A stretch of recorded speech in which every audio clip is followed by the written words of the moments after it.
Hey there, hi there, ho there. Good morning, afternoon, evening. Good day. It's Gord. And it's Friday. And it's Terpene Part 5.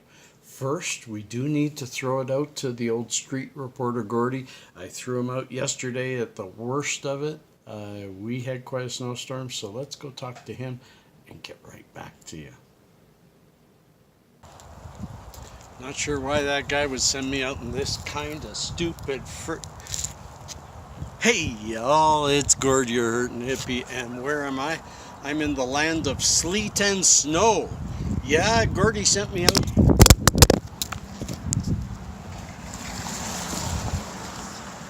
here to talk to you. I'm going to leave that there.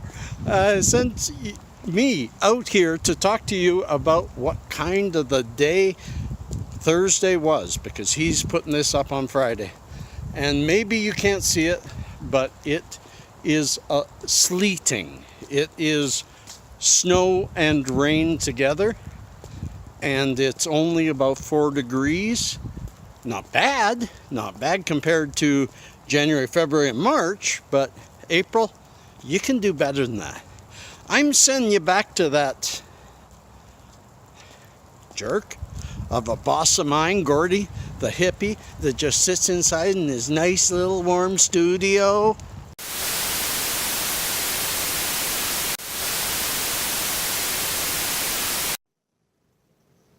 Some people just gotta bitch, huh? Thanks, Gord, for your wonderful comments. I'm here in this warm studio. It's not a studio, but oh well. You call it whatever you want, Gordy.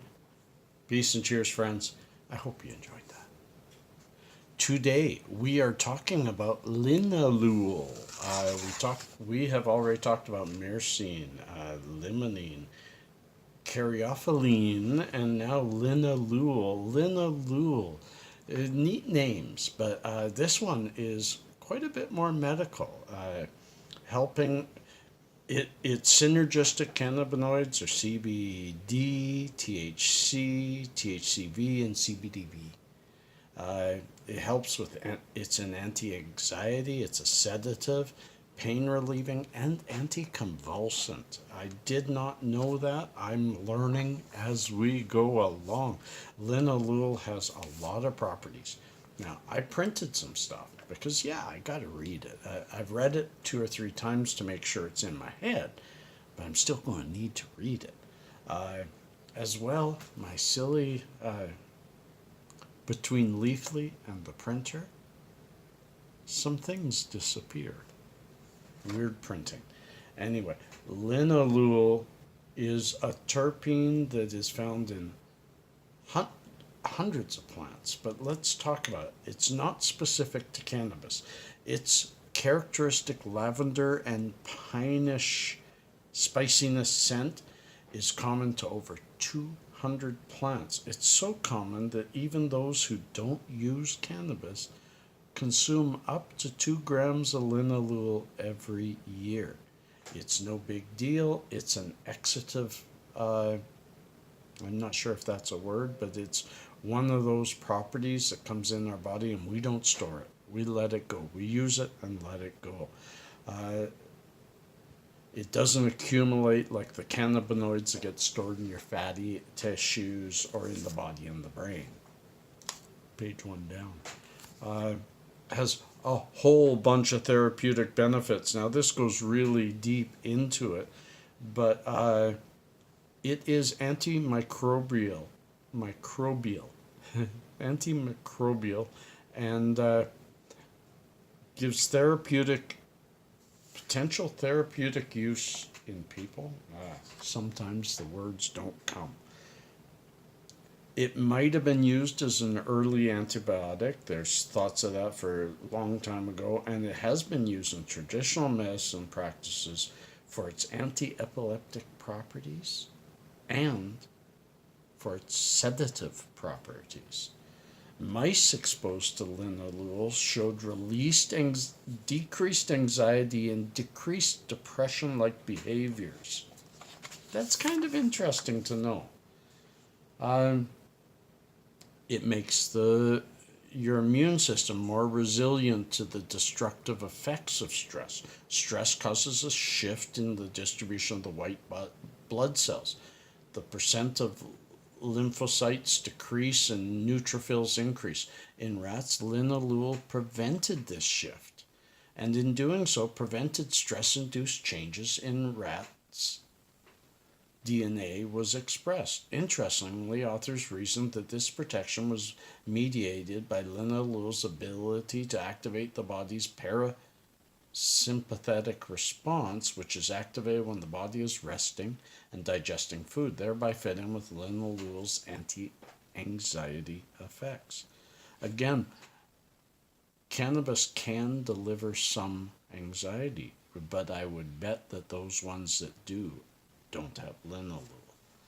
And it asks how linalool affects the brain, and it goes really deep into beta blocking and receptors and stuff like that. And I'm just not familiar enough to talk about that. But there's also something really unique about it. Perhaps the most exciting therapeutic use for linalool is its emerging potential as an Alzheimer's disease treatment. I had an uncle with Alzheimer's. Alzheimer's disease is progressive and currently irreversible disease caused by the buildup of brain plaque and cellular tangles that lead to brain degeneration. This degeneration causes severe memory and cognitive impairment. There are no cures, and current treatment strategies are largely ineffective. This has a set of scientists on a quest to identify techniques that reduce plaque and return the body to normal functioning. And linalool has potential in this area.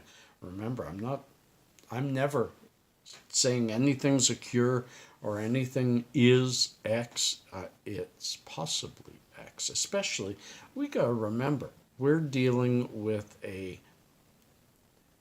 plant that has tens of, and maybe hundreds of terpenes. It has lipids. It has well over 100 different chemical cannabinoids, all of which seem to express some sort of medical property. It's going to take years of proper study now that Canada can study because we are federally legal. It's going to take years of study to find out exactly what these do and how they do it.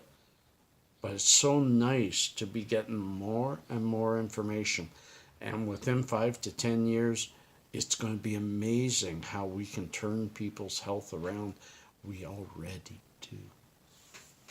Friends, peace and cheers, love and harmony. We will see you on the other side. Reminder, Saturdays I often don't post, but my son isn't here with me on the weekend, so it's possible I may just miss you guys enough and throw one up. Peace. Oh, hey, don't forget to sub. Watch another one. Share me around. Let's build these views up so we can get more people, so we can have more discussion. Peace.